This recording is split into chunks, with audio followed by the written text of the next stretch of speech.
The bear's roar still echoed in Quentin Voss's ears as he crested the ridge and saw the blood trail leading down into the ravine, thick enough that whoever had left it was either dead already or would be soon if he kept walking past like any sensible man would do.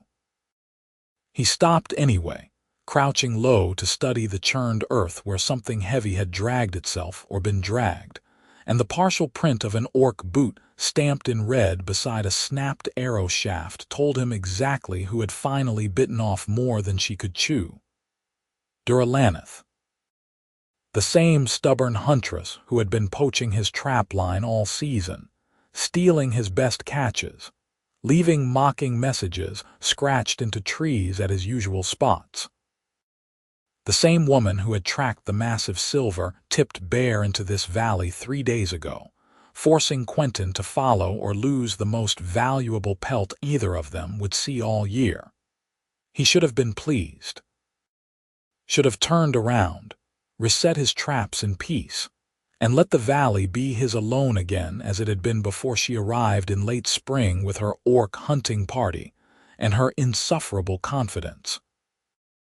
Instead, he found himself descending into the ravine, following the blood trail that grew thicker with every step, until he reached the narrow place between 2 fallen logs where Dura lay crumpled on her side, her leather hunting gear torn open from shoulder to hip, the wet shine of exposed muscle visible beneath. Her green skin had gone pale, almost gray, and her breathing came in shallow gasps that barely lifted her chest. The bear had gotten her good, raking claws that should have killed her outright. Her hunting party was nowhere to be seen. The cowards had run. Quentin knelt beside her and pressed his fingers to her throat, feeling the rapid flutter of her pulse. Still alive. Barely. He glanced around the ravine, half expecting her companions to return, but the forest remained silent except for the distant calls of crows gathering for a feast they would not get today.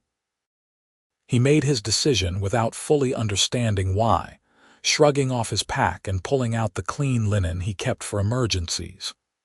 The wound needed to be bound before he could move her, and moving her was the only chance she had. He worked quickly, hands steady despite the mess of it, packing the deepest part of the gash with moss and binding it tight enough to slow the bleeding without cutting off what little circulation she had left. Dura moaned once, a low sound of pain that never quite became consciousness, and Quentin murmured something he did not remember afterward, some nonsense about staying quiet and still.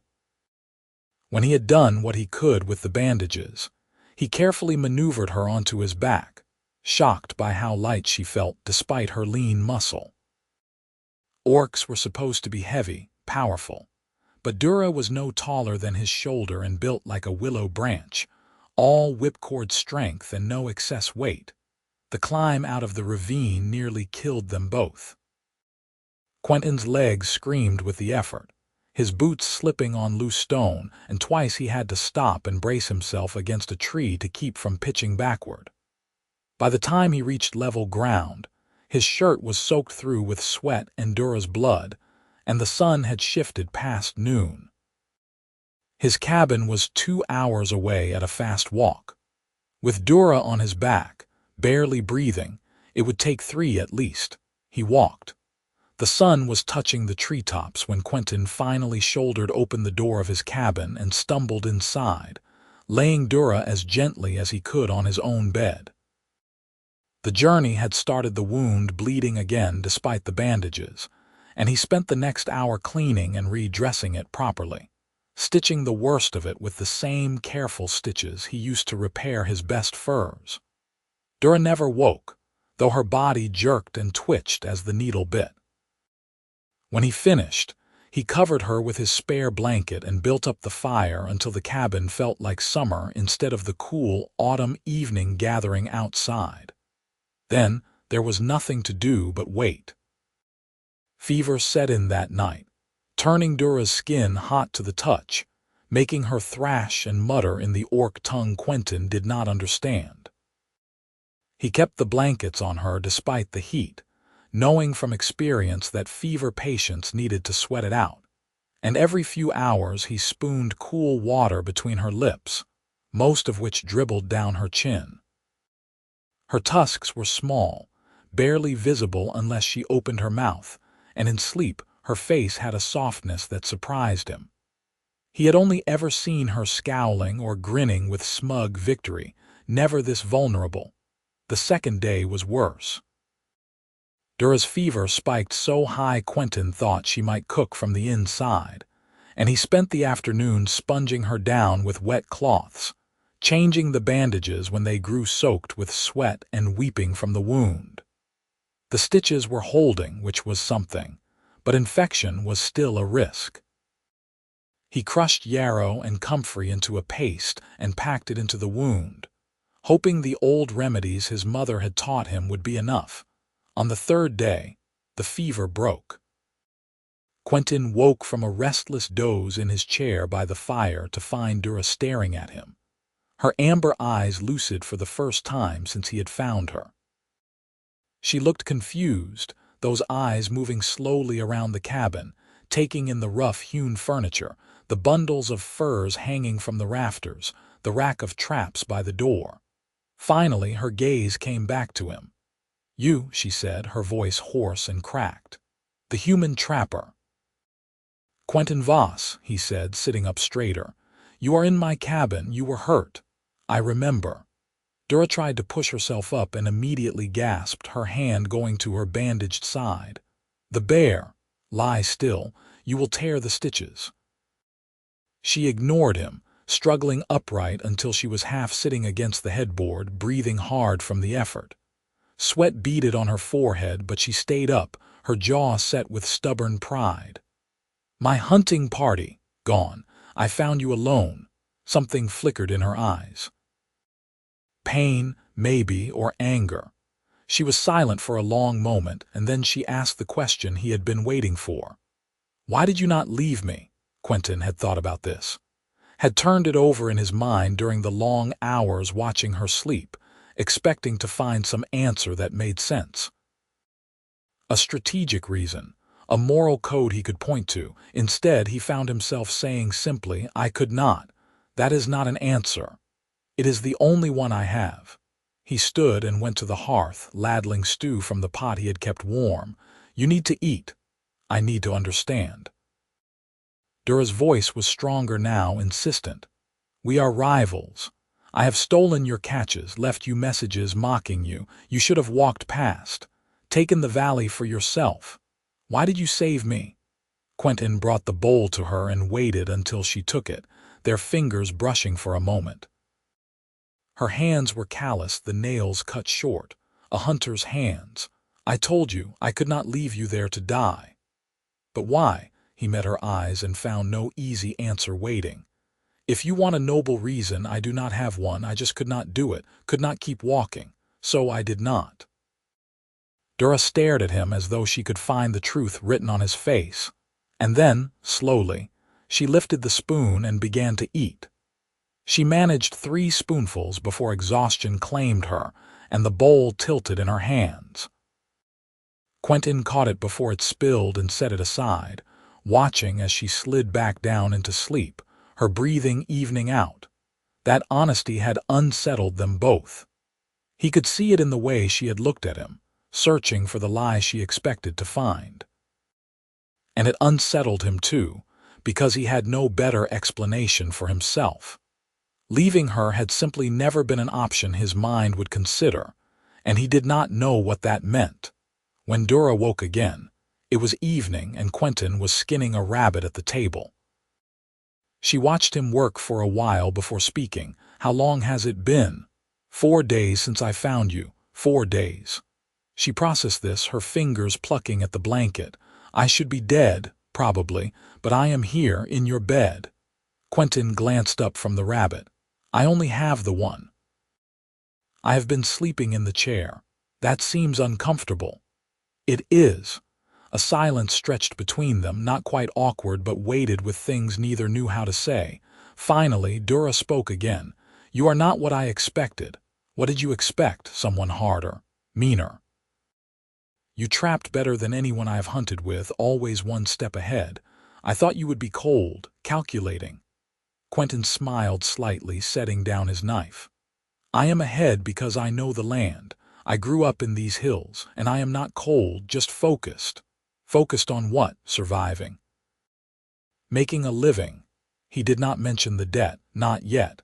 That was his burden, not hers. Dura shifted, wincing. I need to get up. I have been lying here for days. You need to rest. The wound is deep. I have rested enough. She pushed the blanket aside, revealing the bandages wrapped around her torso, the leather of her hunting shirt cut away and discarded. Someone, Quentin realized, had undressed her to tend the wound, and that someone had been him. Heat crept up his neck. Dura noticed. Are you blushing, human? Quentin. My name is Quentin. Are you blushing, Quentin? I had to remove your shirt to treat the wound. I did not. I was respectful. I would hope so. I was unconscious. She swung her legs over the side of the bed and stood, swaying immediately. Quentin was there in an instant, his hands steadying her shoulders. Stubborn, he muttered. You have no idea. But she let him help her to the chair by the fire, sinking into it with a grunt of pain. This is humiliating. Being hurt is not humiliating. Being weak is. Quentin crouched beside the chair so they were eye level. You took a bear's claws and survived. That is not weak. I lost the bear. I failed the hunt. My party abandoned me. Her voice was bitter. Weakness. Your party were cowards. That is not your fault. Dura looked at him, her amber eyes searching his face again. You keep saying things that make no sense. Such as, kind things, true things. We are supposed to be enemies. Are we? Quentin stood and returned to the rabbit, resuming his work. I thought we were just competing for the same trapline. Is that not the same thing? Not necessarily. Dura fell quiet, watching the fire. When she spoke again, her voice was softer. I came to this valley because my clan needed the furs. We trade them for grain and tools. Without a good season, winter will be hard. I understand. And he did. He was trapping for different reasons, but the desperation was the same. Why do you trap, Quentin Voss? He hesitated, the knife still in his hand. Then he set it down and turned to face her. I owe a debt, a large one. The valley's furs are the only way I can pay it before winter. How large? Large enough that losing even one season would ruin me. Understanding dawned in Dura's eyes. And I have been stealing your catches. Yes.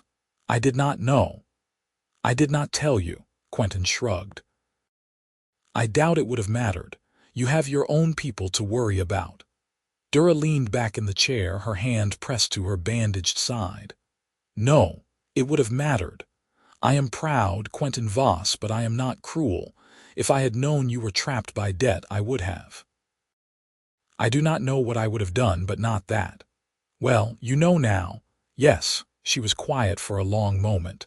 When can I hunt again? Not for weeks. Maybe a month. The wound needs to heal fully or you will tear it open and undo all my stitching. A month. Dura closed her eyes. My clan will think I am dead. Can you send word? Not from here, and I cannot travel. Then they will have to wait. Quentin returned to the rabbit, working the skin free with practiced motions. You are welcome to stay until you are healed. Why? There it was again. That question. Quentin did not look up.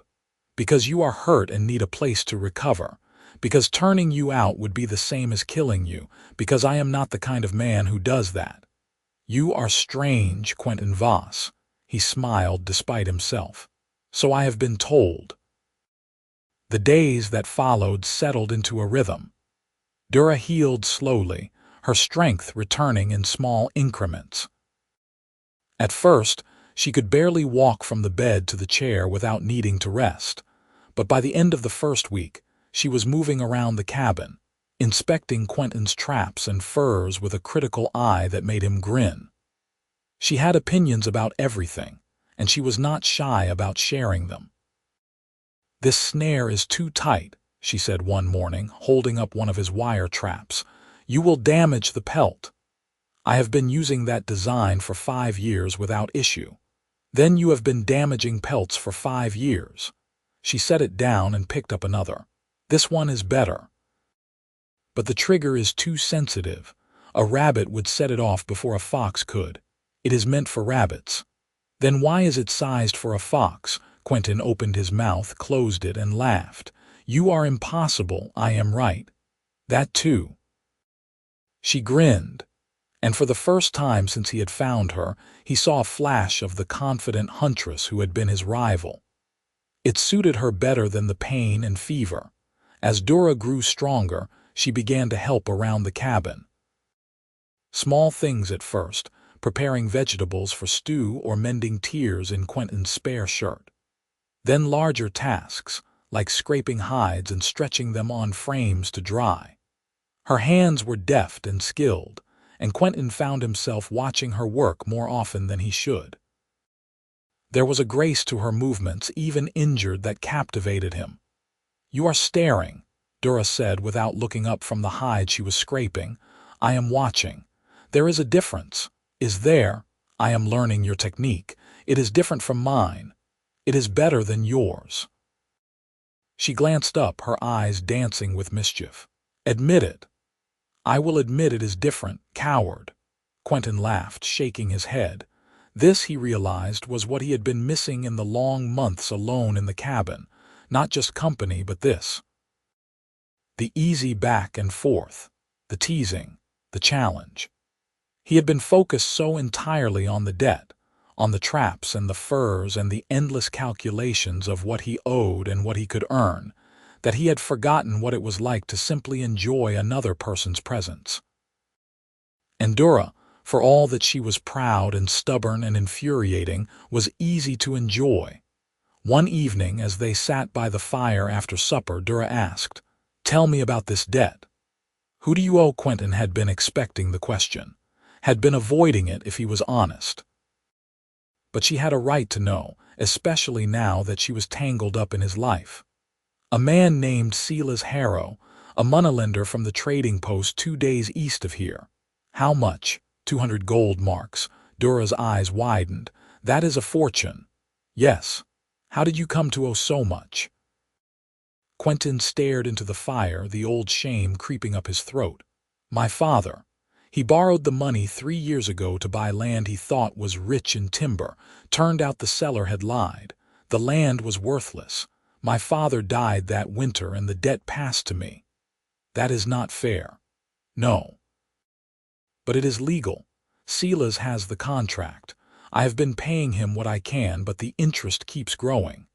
This season was supposed to be the one that cleared it. I plan to trap hard, sell everything at the autumn market, and be done with him." "And then I arrived," Dura said quietly. "And then you arrived." Quentin looked at her. "But I am not angry, not anymore."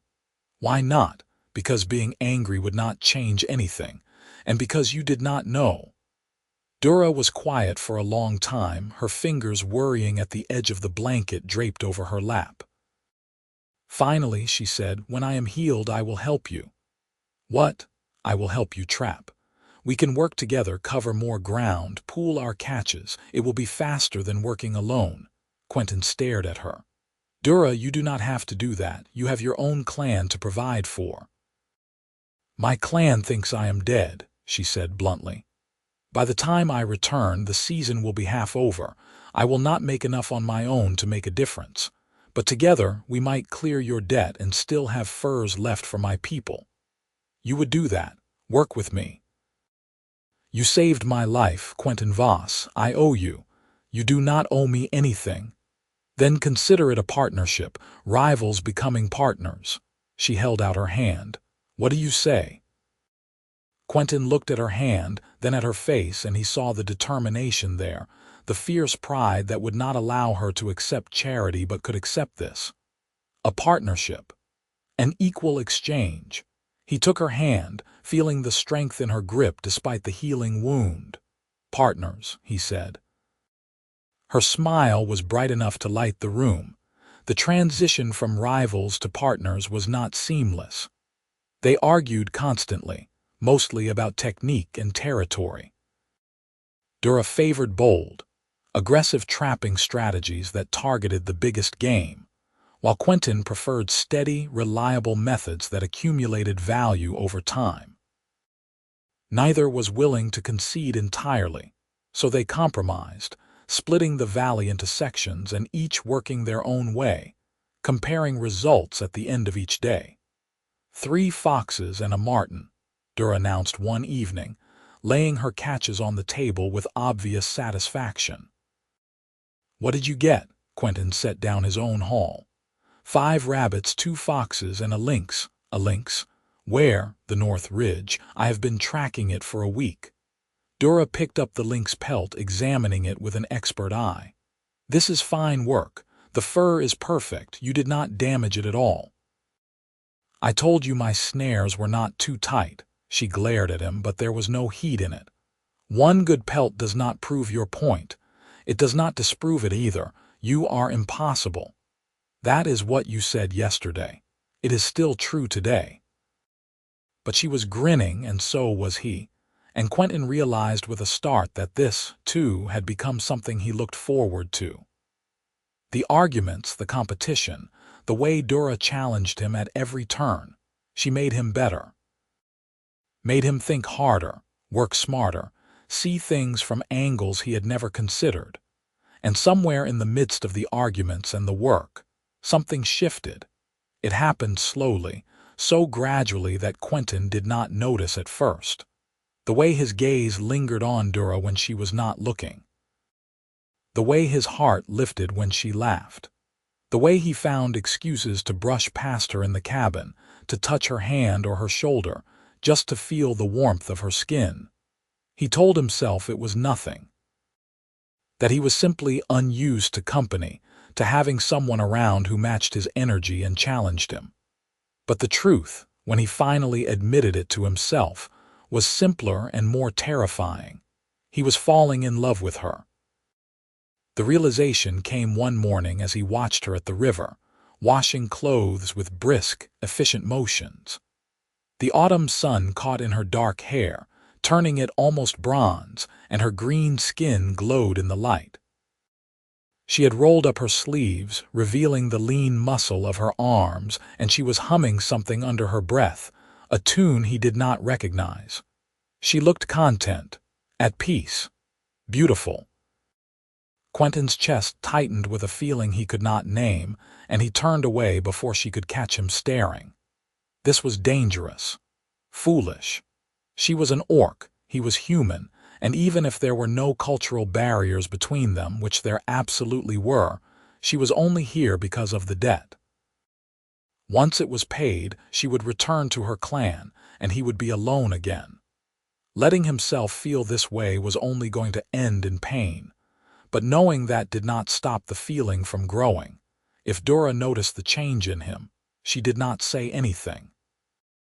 She seemed focused entirely on the work, on building their shared stockpile of furs toward the goal of clearing the debt. Her wound had healed well, leaving only a puckered scar that she sometimes traced absently when she thought he was not watching. She moved without pain now, her strength fully returned, and her trapping was as skilled as Quentin had suspected. Together, they were formidable. By mid-autumn, their combined catches had begun to pile up in the cabin, bales of fine furs that represented weeks of hard work. Quentin tallied the value one evening and felt a flicker of hope for the first time in years. "We are close," he told Dura. "Another 3 weeks, maybe 4, and we will have enough."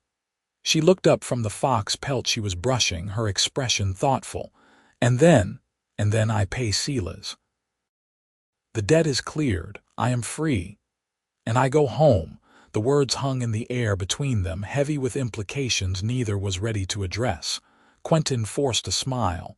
"Yes, you will have furs to bring your clan as well. A good amount, I think." "Yes."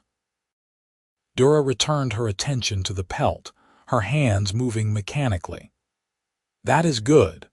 But her voice lacked conviction, and Quentin wondered if she felt it too, the strange reluctance that had settled over him at the thought of her leaving. He pushed the thought away and returned to his ledger, trying to focus on the numbers instead of the ache in his chest. The next week brought the first hard frost, a reminder that winter was not far off. Quentin and Dura worked longer hours, racing against the season, and their partnership had become so seamless that they rarely needed to speak to coordinate. A glance, a gesture, and they understood each other. It was the kind of synchronicity that took years to develop, and yet they had found it in a matter of weeks. One evening, as they sat by the fire after a long day, Dura broke the comfortable silence. "Quentin, can I ask you something?" "Of course." "You ever regret saving me?" He looked at her sharply. "No, never, not even a little.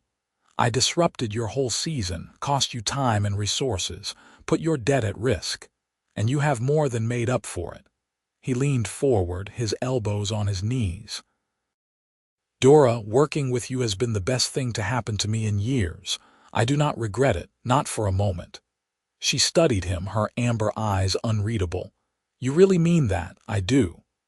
Why, there it was again, that question, but this time Quentin had an answer. "Because you make me better. You challenge me, push me, make me see things I would have missed on my own. And because I enjoy your company. I like having you here." Dura's expression softened, and for a moment, Quentin thought he saw something vulnerable in her eyes, something that mirrored his own feelings. But then she looked away, her jaw tightening. "I like being here too, more than I should." "What does that mean?" "It means this is temporary. It has to be. When the debt is paid, I have to go home. My clan needs me, I know. And you have your life here.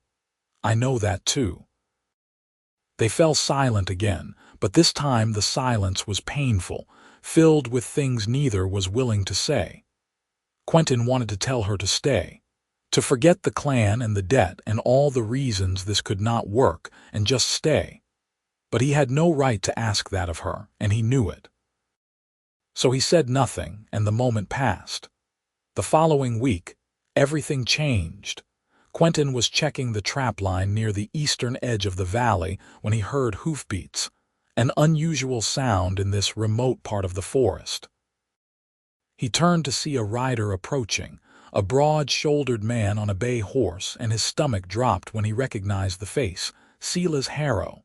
"Quentin Voss," Silas called out, reining his horse to a stop a few feet away. "It has been a while, Silas." Quentin kept his voice even. "I was not expecting you until the market. I thought I would check in, see how you are progressing." Silas dismounted, his eyes sweeping over the forest with the assessing gaze of a man calculating value. "The debt is due in 3 weeks. Do you have the money?" "Not yet, but I will." "Will you?" Silas stepped closer, his expression skeptical. "Because from where I stand, you are cutting it very close, and if you cannot pay, well, the terms of our agreement are clear. The trapline becomes mine. I will pay. You had better." Silas's gaze sharpened. "I have buyers lined up for this land, Quentin. Rich buyers who will pay well for the timber and game rights. If you default, I will not hesitate to sell." Quentin's hands clenched into fists at his sides. "I said I will pay. We shall see." Silas remounted his horse, looking down at Quentin with a smug expression.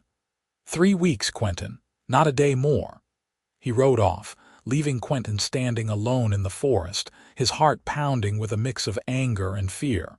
3 weeks. He had known the deadline was approaching, but hearing it spoken aloud, with Silas's smug certainty that he would fail, made it real in a way the numbers on his ledger had not. He had to make this work, had to clear the debt. There was no other option. When he returned to the cabin, Dura took one look at his face and set down the pelt she was working on. "What happened?" he told her, the words spilling out in a rush. 3 weeks. That is all we have. And if we do not make it, Silas takes everything." Dura was quiet for a moment, her expression thoughtful. Then she stood and crossed to the bundles of furs they had accumulated. How much more do we need? Quentin calculated quickly in his head. 50 marks worth, maybe 60 to be safe. That is a lot in 3 weeks. I know. She turned to face him, her amber eyes steady. Then we work harder, trap longer, cover more ground. Dura, you have already done so much, and I will do more. She crossed to him and took his hands, her grip firm and warm. We are partners, Quentin. That means we finish this together. Looking into her eyes, Quentin felt something break open in his chest, a flood of gratitude and affection and something deeper that he did not have words for. Thank you, he said quietly. Do not thank me yet. Thank me when we have beaten Scylla's harrow. They threw themselves into the work with a ferocity that left little room for anything else. They woke before dawn and worked until long after dark, checking and resetting traps, skinning and processing catches, stretching and drying pelts. Quentin's hands grew raw from the cold and the work, and Dura developed a persistent cough from the long hours in the autumn chill, but neither slowed down.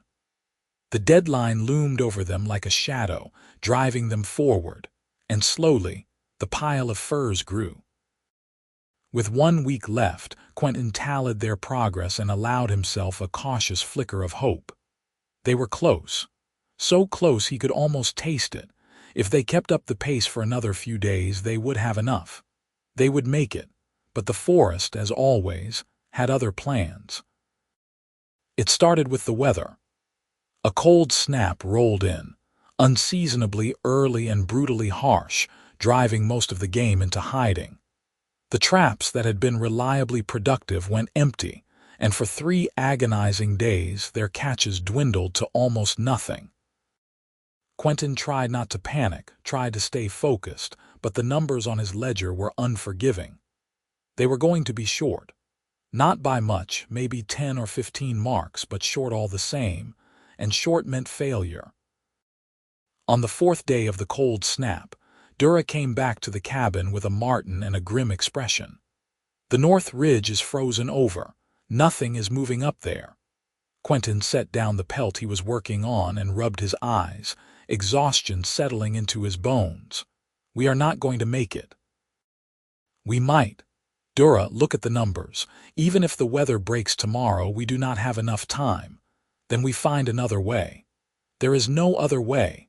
The words came out sharper than he intended, born of frustration and fear. I have been fighting this debt for 3 years, and it is going to win. Scylla's is going to take the valley, and there is nothing I can do about it. Dura crossed to him and grabbed his shoulders, forcing him to look at her. Listen to me, Quentin Voss. You do not give up, not now. Not after everything we have done. I am not giving up. I am being realistic. You are being defeated. There is a difference. She released him and began to pace, her mind clearly working. We need a big catch, something valuable enough to close the gap. Like what? The silver-tipped bear is long gone, and even if we could find it, we do not have time for a hunt like that. Dura stopped pacing, her eyes lighting up. The elk herd. What elk herd? The one that migrates through the southern valley this time of year. I saw signs of them 2 days ago. Fresh tracks, droppings, they are close. Quentin shook his head. Elk are not worth enough. We would need to take down half the herd to make a difference, not if we go after the stag. What stag? The lead stag of the herd. I have seen him before, years ago. He is massive, Quentin. Antlers like a crown and a hide worth more than any 3 normal elk combined. If we can take him, we close the gap. Quentin wanted to argue, to point out all the ways this plan could go wrong, but the hope in Dura's eyes stopped him. She believed they could do this. And if she believed it, maybe he could too. All right, he said. Show me the tracks. They left at first light the next morning, moving quickly through the forest toward the southern valley. The cold snap had eased overnight, and the air had a crisp, clean quality that made Quentin's breath mist in front of him. Dura led the way, following signs he would have missed, and by midday, they found the herd grazing in a sheltered meadow. And there, at the center of the herd, was the stag. Dura had not exaggerated.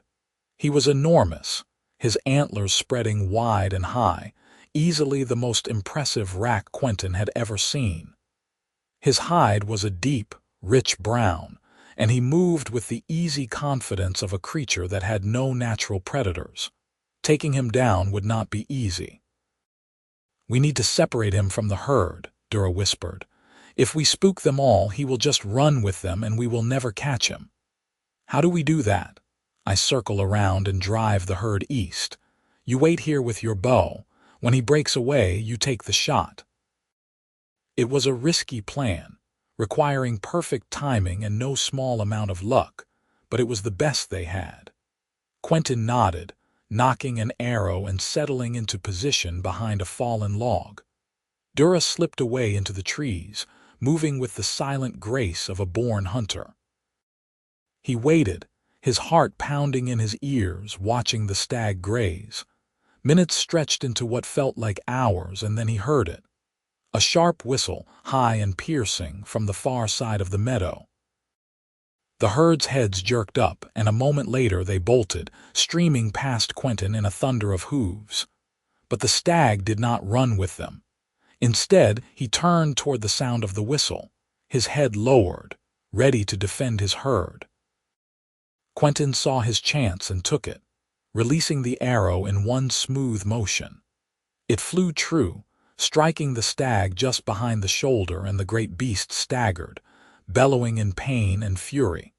Quentin knocked another arrow, but the stag was already charging, not away but toward him. Toward the threat. He barely had time to dive aside before the stag thundered past, antlers slashing the air where he had been standing. The beast turned, readying for another charge, and Quentin scrambled to his feet, fumbling for another arrow. The stag charged again, and this time Quentin was ready. He loosed the arrow at point-blank range, and it sank deep into the stag's chest. The beast's legs buckled, and he went down hard, his breath coming in ragged gasps. Quentin approached cautiously, his bow still raised, but the stag was finished. He knelt beside the great creature, placing a hand on its neck, and murmured a quiet thanks. Taking a life, even for survival, was never something to celebrate. Dura emerged from the trees, her face flushed with exertion and triumph. "You got him. We got him." Quentin stood, looking down at the stag. "This will be enough. This closes the gap." For the first time in days, Dura smiled. "Then let us get him back to the cabin." Processing the stag took the rest of the day and most of the night. They worked in tandem, skinning and butchering with practiced efficiency, saving every usable part. The hide alone was magnificent, and the antlers would fetch a premium at the market. When they finally finished, Quentin tallied the value and felt the knot in his chest loosen. They had enough. They had actually done it. He looked up to find Dura watching him, her expression unreadable. "We did it," he said, his voice rough with exhaustion and relief. "We did." She crossed to him and, without warning, pulled him into a fierce embrace. Quentin froze for a moment, surprised, and then his arms came up around her, holding her close. She smelled like wood smoke and leather and the clean, cold scent of the forest, and he thought he could stay like this forever. But she pulled back, her hands still on his shoulders, her amber eyes searching his face. "Quentin, I need to tell you something." "What is it?" "I do not want to leave." The words hung in the air between them, simple and devastating. Quentin stared at her, his heart racing. "What?" "I do not want to go back to my clan. I want to stay here. With you." She swallowed hard, her vulnerability stark on her face. "These past weeks have been the happiest I have ever been, and the thought of leaving, of never seeing you again, it feels wrong.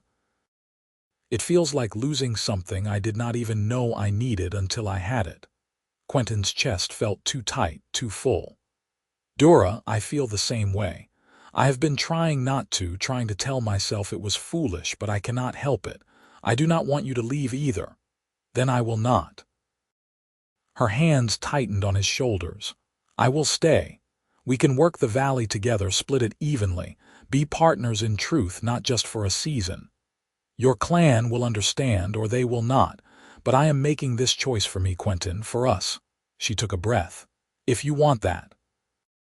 "Want it?" Quentin laughed, a shaky, disbelieving sound. "Dura, I have been half in love with you for weeks. I just never thought he did not get to finish." Dura kissed him, fierce and sudden, her tusks pressing gently against his lips. Quentin's surprise melted into response, his arms tightening around her, pulling her closer. The kiss was everything he had imagined and nothing like it, clumsy and perfect and filled with all the things they had not been able to say. When they finally broke apart, both breathing hard, Dura rested her forehead against his. "Half in love," she murmured. "All the way," Quentin admitted, "completely and hopelessly." "Good." She smiled, and it was the brightest thing he had ever seen, "because I feel the same." They spent the rest of the night talking, making plans for a future that had seemed impossible just hours before. The valley would be theirs, work together, shared equally. They would build onto the cabin, make room for two instead of one. And when spring came, Dura would travel to her clan to explain her choice and bring back the belongings she wanted to keep. It would not be easy, navigating the prejudices and expectations of both their peoples, but they would face it together. The day of the fur market dawned cold and clear, the sky a brilliant blue overhead. Quentin and Dura loaded their combined catches onto the wagon they had borrowed from a neighbor and set off toward the trading post, a full day's journey through the forest. The wagon was heavy, laden with bales of prime furs that represented months of work, and Quentin felt a quiet pride looking at it. They had done this together. The trading post was a sprawling collection of buildings clustered around a central square where traders and trappers gathered to buy, sell, and barter. It was the largest settlement for 50 miles, and on market day, it buzzed with activity. Quentin and Dura maneuvered their wagon into the square and began unloading their furs, drawing appreciative looks from other trappers. "Fine haul," one grizzled man commented, running his hand over the silver-tipped elk hide. "Best I have seen this season." "Thank you," Quentin said, glancing at Dura. She was trying not to look smug and failing. The buyers came quickly, drawn by the quality of their catches. Quentin and Dura worked in tandem, negotiating prices and making sales, their partnership evident in the easy way they communicated. By midday, they had sold more than half their stock, and the coin pouch at Quentin's belt was pleasantly heavy. And then Sila's harrow appeared. He strode into the square with his usual arrogance, his eyes immediately finding Quentin. "Well, well, Quentin Voss. I see you managed to make it to market after all." "I did." Quentin met his gaze evenly. "And I have your payment." Silas's eyes narrowed. "Do you now?" Quentin pulled the pouch from his belt and counted out 200 gold marks onto the table, the coins gleaming in the sunlight. 200 marks. The debt is paid in full." For a long moment, Silas stared at the money, his expression unreadable. Then he swept the coins into his own pouch and pulled a folded document from his coat. "This is the contract. Sign here to acknowledge payment and we are done." Quentin took the pen Silas offered and signed his name with a flourish. "We are done." Silas looked like he wanted to argue to find some loophole or technicality, but there was none. The debt was cleared, the terms satisfied. He tucked the contract away and gave Quentin a curt nod. "Pleasure doing business with you, Voss." "I wish I could say the same." Silas's expression darkened, but he turned and walked away, disappearing into the crowd.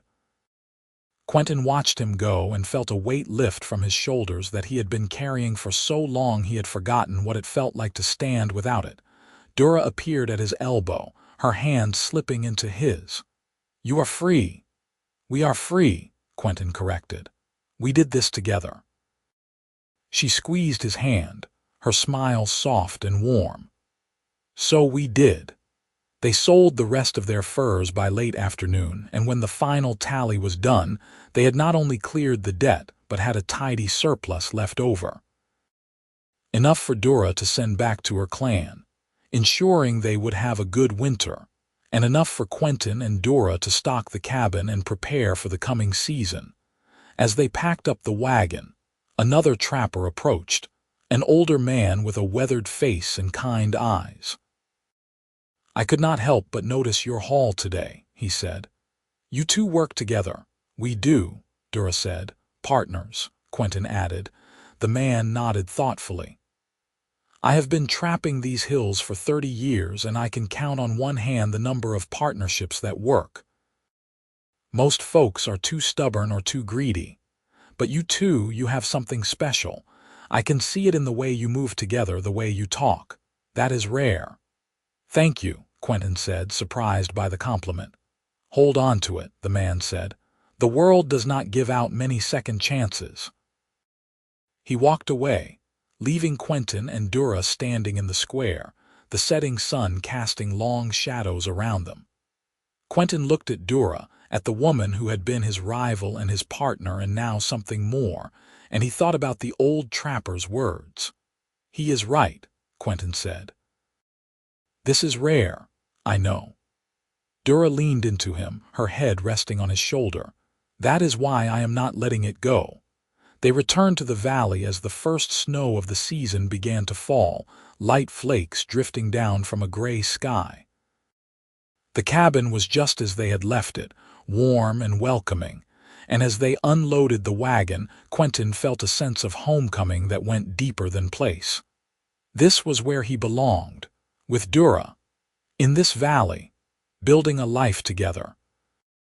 Winter came in earnest over the following weeks, blanketing the forest in white and driving them indoors for long stretches. They used the time to work on the cabin, adding a small addition that would serve as a proper bedroom and expanding the storage for furs and supplies. Dura proved to be as skilled with a hammer and saw as she was with a knife and bow, and they worked side by side, building their future one board at a time. In the evenings, they sat by the fire and talked, sharing stories of their pasts, their families, their dreams. Dura told him about growing up in her clan, about the pressure to prove herself as a hunter, about the prejudice she had faced from humans who saw her as a monster. Quentin told her about his father, about the weight of the debt, about the years of loneliness and struggle. And through it all they grew closer, the bond between them deepening into something that felt unbreakable. One night, as the wind howled outside and the fire crackled in the hearth, Quentin looked across at Dura and found her watching him with an expression he had come to recognize. Warmth. Affection. Love. "What are you thinking?" he asked. "That I made the right choice," she said. "Staying here with you. I am glad you did." "Are you happy, Quentin?" He considered the question, turning it over in his mind. Happy. It was such a simple word, and yet it encompassed so much. The peace of the valley, the satisfaction of honest work, the warmth of companionship, the joy of waking up each morning beside someone he loved. "Yes," he said, "I am happy." Dura smiled, and it was like the sun breaking through clouds. "Good, so am I." As winter gave way to spring, Dura made the journey to her clan to explain her decision and collect her belongings. Quentin had offered to go with her, but she insisted on going alone, saying this was something she needed to do herself. He spent the week she was gone worrying, imagining all the ways her clan might try to convince her to stay, but when she returned, she was smiling, a pack slung over her shoulder and a look of relief on her face. "They understood," she told him. "It was not easy, and some of them were angry, but my sister, she understood. She told me to follow my heart, and I did. I told them I would visit, bring furs and trade goods, but that my home is here now. With you." Quentin pulled her into his arms, relief washing over him. "I am glad. Me too." That summer, They worked the valley together, their partnership now so seamless it felt like they had been doing this for years instead of months. Their combined catches were the best Quentin had ever had, and at the autumn market, their furs once again outsold every other trapper. Word spread of the human and orc who worked together, who had turned rivalry into something greater, and more than once, Quentin caught other trappers watching them with a mix of curiosity and respect. One evening, as they sat by the river after a long day, Quentin turned to Dura and said, "I want to ask you something." "What is it?" He took a breath, suddenly nervous. "Marry me." Dura stared at him, her eyes wide. "What, marry me, Dura?" "I know it is complicated, and I know there will be people who do not approve, but I do not care. I love you and I want to spend the rest of my life with you. So marry me." For a long moment she said nothing, and Quentin's heart sank, certain he had misread everything. But then she laughed, a bright, joyful sound, and threw her arms around him. "Yes, yes, of course I will marry you, you ridiculous man." They were married a month later in a small ceremony attended by a handful of neighbors and one of Dura's sisters who made the journey to stand as witness. It was a simple affair. No grand celebration or elaborate vows, just two people pledging their lives to each other in the presence of those who mattered. But it was perfect, and as Quentin slipped the ring onto Dura's finger, he felt a completeness he had never known before. The years that followed were good ones. They continued to work the valley, their reputation growing with each season.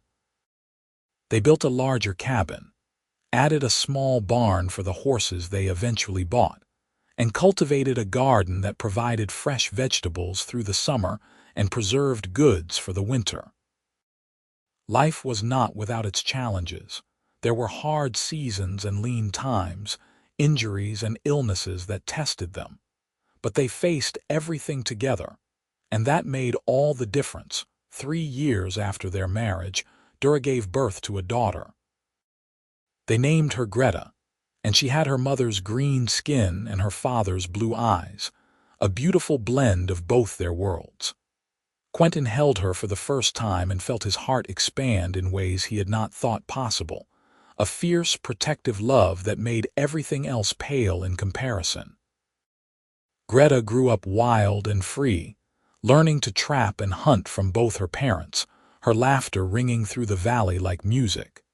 She had her mother's fierce independence and her father's steady patience, and Quentin often thought she was the best of both of them. When Greta was 4, Dura gave birth to a son. They named him Garrett, and he was a quiet, thoughtful boy who preferred books and plants to traps and bows. Quentin loved him just as fiercely, delighting in the differences between his children, the way they balanced each other. The valley, which had once been a lonely place, was now filled with life and love and laughter. Neighbors who had once been wary of the orc woman living among them grew to respect Dura, and in time, accept her. She became known not as the orc trapper, but simply as Dura, Quentin's wife, Greta and Garrett's mother, a fixture of the community. One evening, many years after that fateful day when Quentin had found Dura bleeding in the ravine, they sat together on the porch of their cabin, watching the sun set over the valley. Their children were grown now, Greta married and living on the neighboring homestead with her husband, Garrett apprenticing with a herbalist in the trading post. The cabin was quiet, the kind of peaceful quiet that comes after a life well lived. "You ever think about that day?"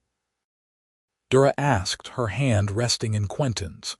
"When you found me, sometimes," Quentin admitted. "I think about how close I came to walking past, to leaving you there." "Why did you not?" It was the same question she had asked all those years ago, and Quentin's answer had not changed. "Because I could not. Because leaving you was never something I could do." Dura smiled, leaning her head on his shoulder. "I am glad for all of it. The pain, the struggle, the fear. I am glad because it brought me here, to you, to this life." Quentin kissed the top of her head, breathing in the familiar scent of her. Me too.